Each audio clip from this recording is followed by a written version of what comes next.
Zee 24 तास एक पाऊल पुढे। सुरुवातीला जाऊयात रंगभूमीवर।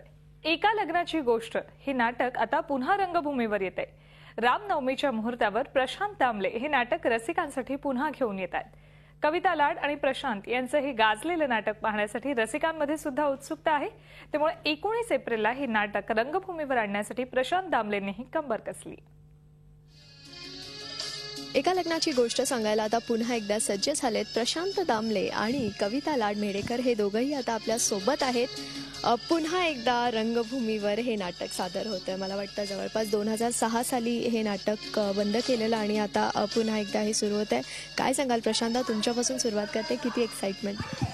नाही, हे नाटकाची गंमतच अशी आहे की एव्हरग्रीन नाटक आहे, त्यामुळे ते करायलाही मजा येते आणि बघायलाही मजा येते। म्हणजे आम्ही ऑन स्टेजसुद्धा मी हे नाटक बघतसुद्धा असतो आणि करतसुद्धा असतो, त्यामुळे हे एव्हरग्रीन नाटक आहे। इथली गाणीसुद्धा छान आहेत आणि मुख्यतः हे प्रेक्षक रिलेट करतात, नाटक रिलेट करतात। म्हणजे लेकोरी उदंड झाली रिलेट करतात, गिलामाधव रिलेट करतात, किंवा लग्नाची बेडी। काही वेळ कसं असतं की आता हे लग्नाशी संबंधित किंवा कुटुंबाशी संबंधित असलेलं नाटक असल्यामुळे काही वेळा बारीक बारीक गोष्टींचा आपल्याला जास्त त्रास होतो घरात। म्हणजे बायकोशी भांडण किंवा नवरा बायको किंवा बायको सासू, म्हणजे हल्ली जरा थोडंसं वेगवेगळी घरं राहतात, पण अजूनही आपल्याकडे 50 ते 70% घरं असं आहेत की आपण एकत्र कुटुंबात राहण्याचा प्रयत्न करतो। काही कारणांमुळे की नवीन फ्लॅट विकत घेऊ शकत नाही म्हणून काही वेळा राहावं लागतं। काही मुलींना एकत्र कुटुंब पद्धत आवडते, पण ह्या एकत्र कुटुंब पद्धत आजही आहे आपल्याकडे। त्यामुळे जगताना, संसार करताना बारीक गोष्टी अनेक आपल्या घडत असतात आजूबाजूला, आणि त्याच्यावर आपण त्या क्षणी आपल्याला पाहिजे तसं रिॲक्ट करू शकत नाही, भांडणं होऊ नयेत म्हणून। पण ह्या बारीक गोष्टी इथे दाखवलेल्या एका लग्नाची गोष्टीमुळे आणि त्यामध्ये रिॲक्शन दाखवलेलं आहे। टिकेटचा प्रश्न मी माझ्यापुरता सोडवतो। कसा? आजपासून सकाळचा स्वयंपाक मी करेन। छान, प्रॉब्लेम सॉल्व्ह झाला।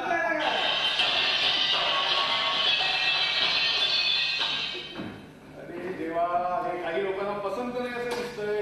ज्यांना पसंत नाही त्यांना म्हणावं आपला स्वयंपाक स्वतःच करा। तू कुठचा ज्याचा पराठा भाजी आणायला एनी प्रॉब्लेम? चापायचा, कडेकडे जा, वाळलं गेलं नाही मोडतो तुम्ही माझ्या स्वयंपाकाला हात लावला तर सोडा, तिच्या हातचं पाणी सुद्धा पिणार नाहीये। चला आई।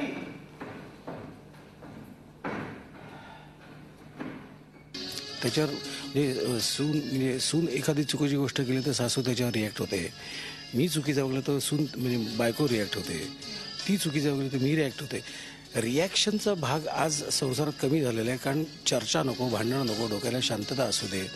दिवसभर धावपळ करून आल्यानंतर परत आता कुठे भांडणारी चर्चा करायची, अशी एक वृत्ती आपली वाढलेली आहे। त्यामुळे हे नाटक मनातले विचार बोलून दाखवणारं हे एक नाटक आहे, त्यामुळे ते लोकांना जास्त जवळचं वाटतं आणि रिलेट करतात त्यातले सीन्स लोक। त्यामुळे हे नाटक करताना खूप आनंद येतो। आणि परत एक भाग्याची गोष्ट अशी आहे, या नाटकाचं लग असं आहे की या नाटकाची सुरुवात कवितापासून झाली, मध्यंतरी तिचं लग्न झालं, मग मुलासाठी आता परत ती 7 वर्षांनी येते, ती 10 वर्षांनी येते आणि मी 7 वर्षांनी परत या नाटकात एकत्र येते। एकूणच ही जोडी जी आहे ती एव्हरग्रीन आहे नाटकाप्रमाणेच। कविताजी 2003 साली नाटक सोडलं आणि आता 10 वर्षांनी हे नाटक पुन्हा एकदा करताय। ही केमिस्ट्री जी आहे ती मेंटेन करण्याचा प्रश्नच येत नाही, कारण मागे पण काही नाटकं एकत्र केली, पण आत्ता पुन्हा नव्याने हे नाटक करणं किती वेगळेपणा? तेच म्हटलं, त्या 10 वर्षांपूर्वी नाटक केलं तेव्हा माझं लग्न झालं नव्हतं। त्यावेळेस काही सीन्स करताना असं जाणवायचं की असं होतं का, एवढ्याशा बारीक सारी गोष्टी एवढी भांडतात वगैरे का?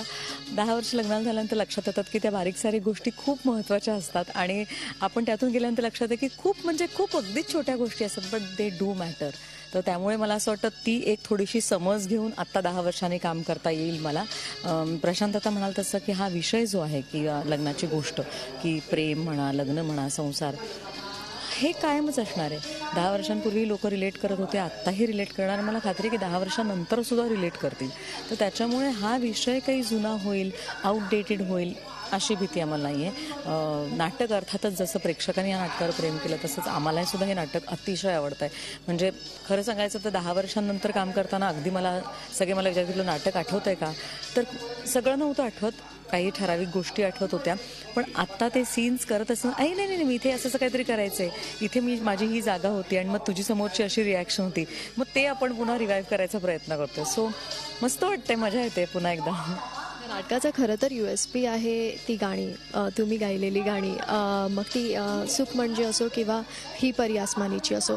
खरं तर संगीत नाटकातली गाणी नॉर्मली हिट होतात, पण व्यावसायिक नाटकातली गाणी हिट होणं हे एक वेगळाच ट्रेंड होता आणि खरं तर कुठेतरी प्रेक्षक त्यामुळेही नाटक बघायला येतात असं वाटतं. बरोबर. नाही, कसं आहे की नुसती गाणी आहेत असं म्हणून नाटकाचं USP असं नाही. तर नाटकातली ही जी गाणी आहेत ही योग्य जागी आहेत, म्हणजे त्यामुळे नाटक थांबत नाही, नाटकाची कथा पुढे चालत राहते. त्यामुळे या गाण्यानं एक वेगळं महत्त्व आहे, म्हणजे गाण्याच्या प्लेसमेंटला फार महत्त्व आहे आणि त्यानंतर अशोक पत्कींना महत्त्व आहे, कारण ती त्या मूडप्रमाणे त्याने गाणी बांधली. ती गाणी बांधणंसुद्धा महत्त्वाचं आहे, त्या आणि रंगा गोडबोलेने ती गाणी लिहिली. त्यामुळे प्लेसमेंट, त्या गाण्यातला अर्थ आणि त्या गाण्याच्या अर्थाप्रमाणे दिलेलं संगीत हा या नाटकाचा वन ऑफ द, म्हणजे आपण USP आपण म्हणतो तसा हा वन ऑफ द USP आहे. त्यामुळे आणि प्रशांतला लाईव्ह गाताना पाहणं हाही त्याचा एक मोठा USP, कारण प्रेक्षक म्हणून मलाही माहिती आहे की प्रशांतला गाताना पाहणं खूप इट्स अ प्लेजर. तर ते पुन्हा एकदा ह्या नाटकाच्या निमित्ताने आपल्या प्रेक्षकांना पाहायला मिळेल.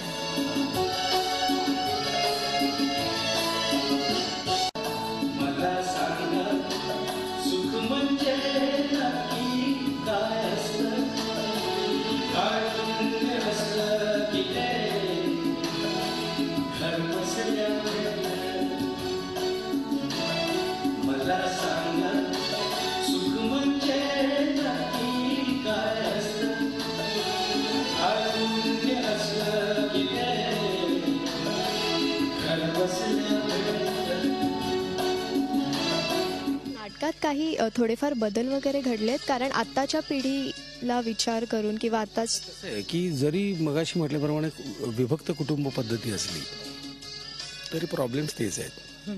म्हणजे म्हणजे मी समजा आज रात्री लेट येणार आहे असं मी बायकोला सांगितलं नाही तरी विषय प्रश्न तोच येतो ना. मला सांगितलं नाहीस तू, सांगायला पाहिजे ना. त्यात काही बदल नसतो, 10 वर्षांपूर्वी तसं होतं आणि आत्ताही तसंच. भांडणाचे विषय तेच आहे, चर्चेचा विषय तोच आहे. फक्त भांडणाचे जे मुद्दे आहेत त्या भांडणाच्या मुद्द्यांना अतिशय विनोदी पद्धतीने हाताळल्यामुळे म्हणजे आम्ही ते अतिशय सिरियसली करतो पण लोक हसतात त्याचं कारण आहे त्यांना पटतं आणि हे पटणंच आहे त्याला मी रिलेट करणं असं म्हणतो. त्यामुळे कुठलंही कॉमेडी नाटक हे जेव्हा जास्त रिलेट होतं प्रेक्षकांबरोबर त्यामुळे ते जास्त एन्जॉयबल होतं आमच्यासाठी सुद्धा ॲज अ आर्टिस्ट आणि प्रेक्षकांना सुद्धा. त्यामुळे प्रश्न तेच आहेत, प्रश्न काही खूप बदललेले नाही आहेत, उलट मी म्हणतो ते वाढलेत प्रश्न. पूर्वी नवरा बायको जेवढे बोलायचे, जेवढा बोलायला त्यांना वेळ मिळायचा. कसं आहे की संवाद साधल्याशिवाय प्रश्न मिटत नाहीत किंवा संवाद साधल्यावर प्रश्न निर्माण सुद्धा होतात, या दोन गोष्टी आहेत.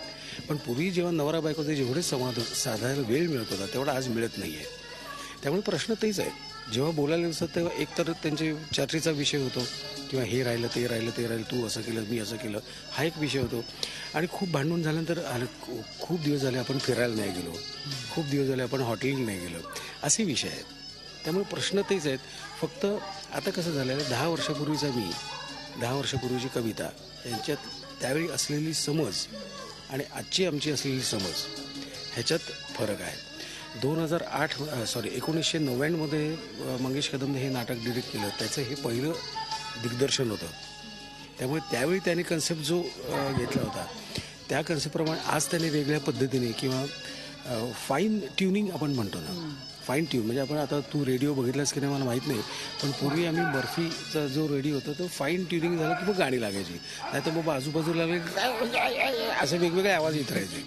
सो मला असं वाटतं की आज आम्ही मोठे झालो आहोत, वयाने मोठे झालो आहोत, अनुभवाने मोठे झालेलो आहोत.